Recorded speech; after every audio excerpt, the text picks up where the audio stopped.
I was 8 years old when I first heard it breathing under my bed. Back then, life was simple. Our house sat at the very end of Maple Street, the last house before the road disappeared into the woods. The kind of place where cicadas sang loud in summer and where winter nights felt like someone had stuffed the world in a freezer. We didn't have much. Just 3 bedrooms, a single bathroom that always smelled faintly of bleach, and a creaky hallway that always seemed longer at night. It was just Mom, my older brother Nate, and me. Dad had left when I was 3, so I barely remembered him. Mom worked nights at the local diner to keep the lights on. Nate, being 12, was the man of the house, as he liked to say. Most nights he just microwaved mac and cheese for us, played video games until his eyes were red, and told me ghost stories before bed. I loved those stories, even though they scared me. There was something comforting about hearing Nate talk, like as long as he was there, nothing bad could really happen. That night was just like any other. I'd taken my bath, brushed my teeth, and climbed into bed while Nate sat in the hallway playing on his phone. I could hear the faint hum of his game through my half-open bedroom door. My own room was quiet except for the rhythmic ticking of my alarm clock and the distant hum of Mom's old fridge down the hall. I lay there staring at the ceiling, at the glow-in-the-dark stars I'd stuck up there a year ago. I counted them, like I always did, until my eyes grew heavy. And then I heard it. At first, I thought it was just the house settling. But no, it was too deliberate. Breathing. Slow. Wet. Ragged. Like someone lying on the floor under my bed, trying not to be heard. I froze, gripping my blanket so tight my fingers hurt. I tried to convince myself it was Nate playing a prank. He loved doing that kind of thing. Nate, I whispered, barely loud enough for my own ears. The breathing stopped. My heart pounded in the silence. I waited, seconds stretched like hours. Then I heard it again, louder this time, followed by a long, slow scrape. Something dragging across the wooden floorboards beneath my bed. I swallowed hard, throat dry. Nate, cut it out, I said, louder this time. No answer. I couldn't bring myself to look. I just buried my head under the blanket and waited. Eventually, the sound stopped. I didn't sleep that night. The next morning, I asked Nate if he'd been in my room. He looked at me like I was crazy. "Why would I crawl under your bed?" he said, stuffing cereal into his mouth. I didn't have an answer. But all day at school, I couldn't stop thinking about it. The sound, the breathing, how close it had been.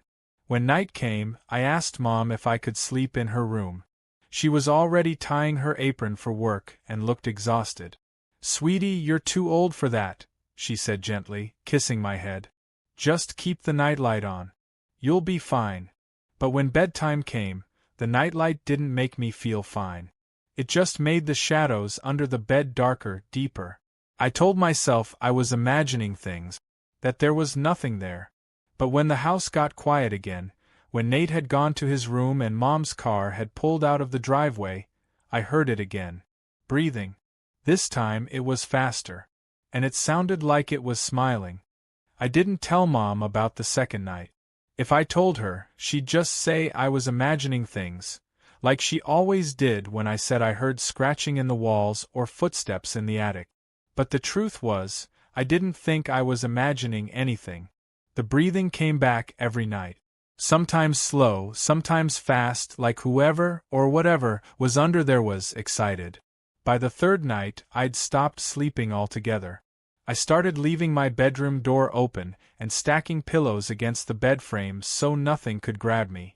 The nightlight glowed like a tiny lighthouse, but it didn't make me feel safe. It just made the darkness look thicker, a heavy curtain pooling under my bed. When I finally told Nate, he laughed so hard milk came out of his nose. "You're too old to believe in monsters," he said, ruffling my hair. "But fine, I'll check."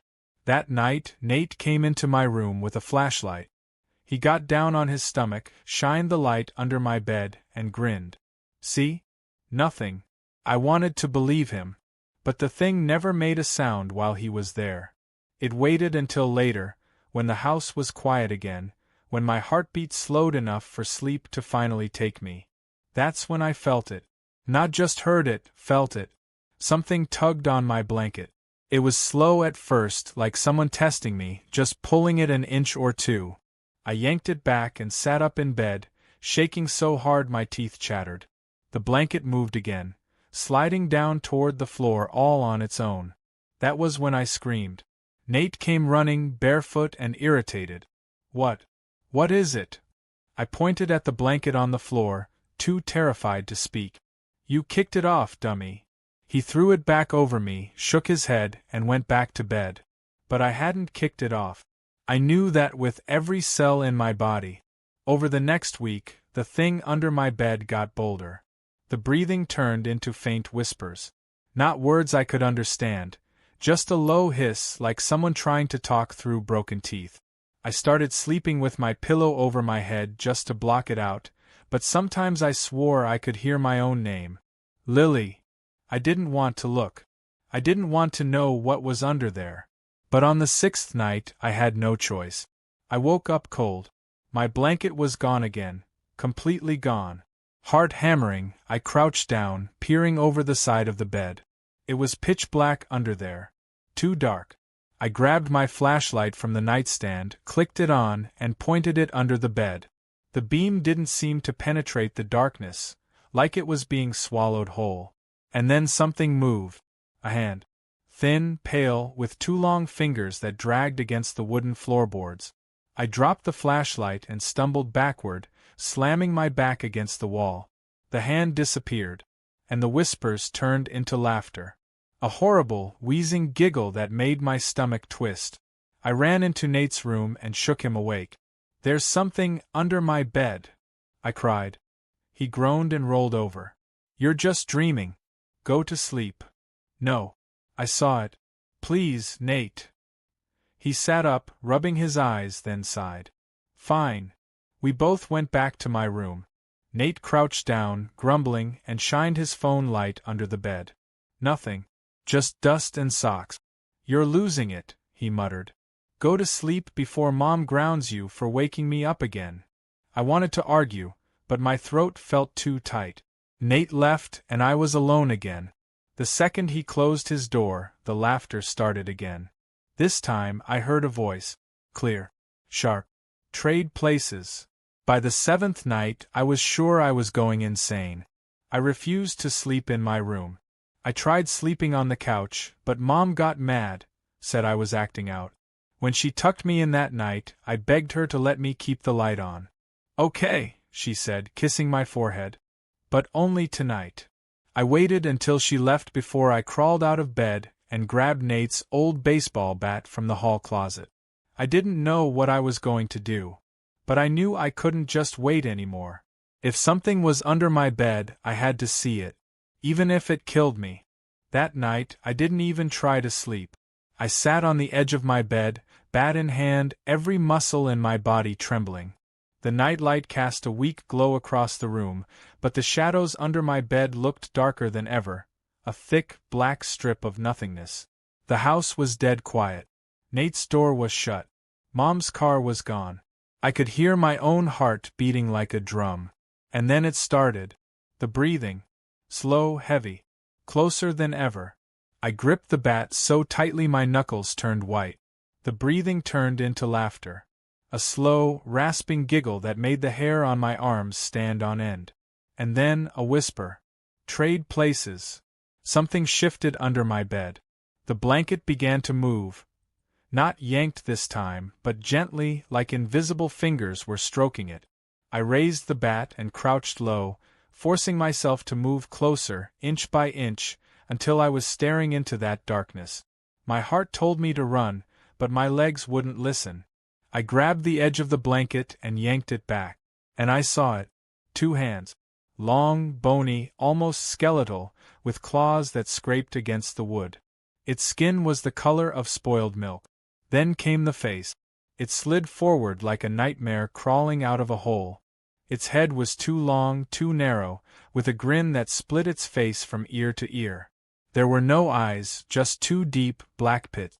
And it smiled. Trade places, it whispered again, in a voice like rusted hinges. Before I could scream, it grabbed my wrist. Its grip was ice-cold and impossibly strong. I swung the bat, but it was too late.